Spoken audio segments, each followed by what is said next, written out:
Hello, welcome back to the heaveno storyteller. നമുക്ക് കഥയിലോട്ട് പോകാം. സമയം ഒരുപാട് കടന്നുപോയിരുന്നു. പകൽ പോയി ഇരുൾ ഭൂമിയെ പുണർന്നു.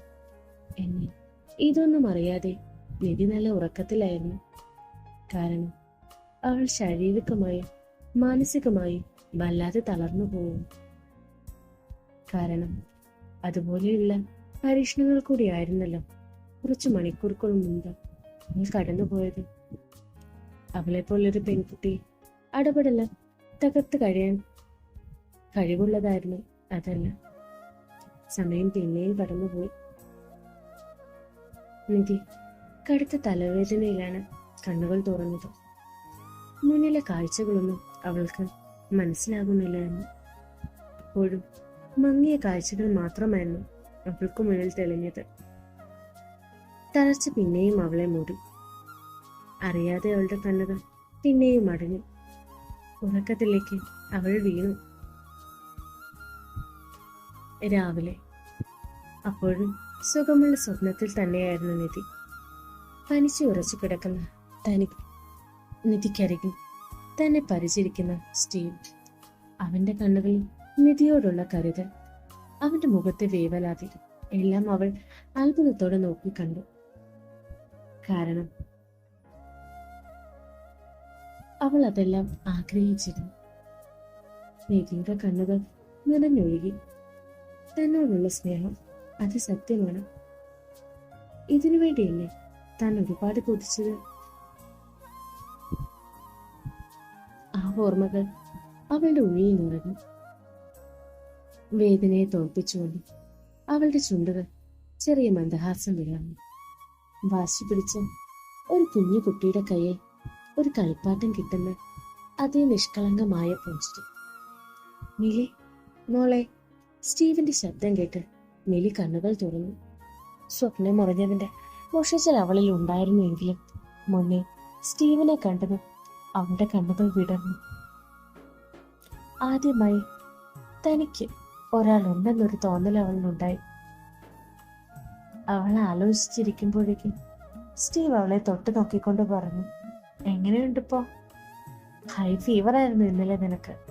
അത്ര വയ്യായിരുന്നു മോൾക്ക്. അവൻ അവളോട് സ്നേഹത്തോടെ പറഞ്ഞു. അപ്പോഴാണ് അവൾക്ക് മനസ്സിലായത് താൻ കണ്ടത് സ്വപ്നമല്ലായിരുന്നുവെന്ന്. അവളുടെ ആലോചനയോടുള്ള ഇരിപ്പ് കണ്ടതും സ്റ്റീവ് മനസ്സിലാക്കാത്ത പോലെ അവളെ നോക്കി. പക്ഷെ സ്റ്റീവ് അവളെ നോക്കുന്നത് കണ്ടതും അവൾക്ക് ദേഷ്യം തോന്നിയില്ല. പകരം അവനോടായി ചോദിച്ചു, നിങ്ങൾ പറയുന്നതൊക്കെ ശരിയാണോ? ഞാൻ ശരിക്കും? ബാക്കി പറയാതെ അവൾ നിർത്തി. സ്റ്റീവ് കുറച്ചു നേരം അവളെ നോക്കിയെത്തി. എന്നിട്ട് മേശയിൽ ഇരിക്കുന്ന ഡോക്യുമെന്റ്സ് എടുത്ത് കയ്യിൽ കൊടുത്തു. എനിക്കറിയാം ഇത് നീ നോക്കാതെയാണ് ഇരിക്കുന്നതെന്ന്. നോക്ക്, ഇതിൽ എന്താണെന്ന് മനസ്സിലാക്ക. അവൾ സ്റ്റീവിനെ കുറച്ചു നേരം നോക്കി. എന്നിട്ട് നിധി കയ്യിലുള്ള ഡോക്യുമെന്റ്സ് മറിച്ചു നോക്കി. അതിനുള്ള കുഞ്ഞുകുട്ടിയുടെ ചിത്രം തൻ്റെതാണ് എന്ന് മനസ്സിലാക്കാൻ അവൾക്ക് അത്ര ബുദ്ധിമുട്ടുണ്ടായില്ല. ഇതൊക്കെ സത്യമാണോ? അവൾ പിന്നെയും ചോദിച്ചു.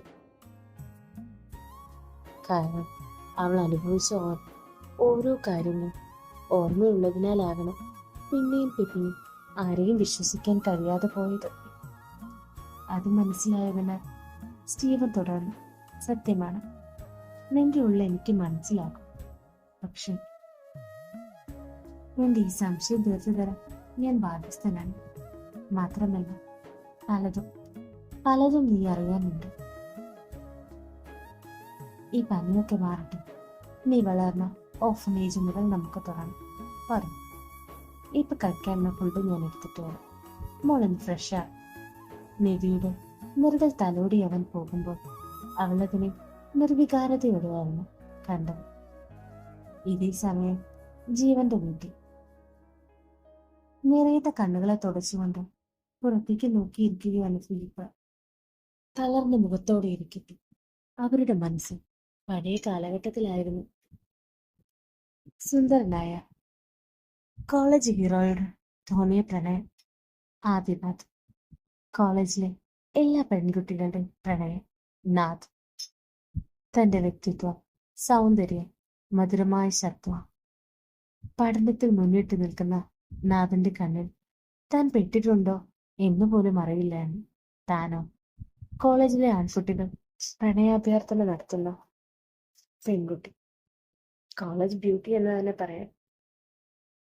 പക്ഷെ താൻ പലപ്പോഴും ശ്രദ്ധിച്ചിട്ടുണ്ട്, അറിയാതെ പോലും തന്നിൽ എത്താത്ത ആദിയുടെ കണ്ണുകൾ.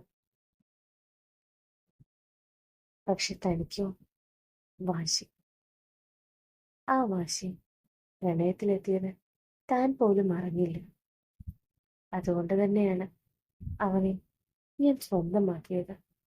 എന്റെ വാശി കൊണ്ട് തന്നെയായിരുന്നു. പക്ഷെ എന്നെ ചതിച്ച് മറ്റൊരുവളെ തേടിപ്പോയപ്പോൾ ഇറങ്ങി വന്നത് തന്നെയാണ് ഞാൻ.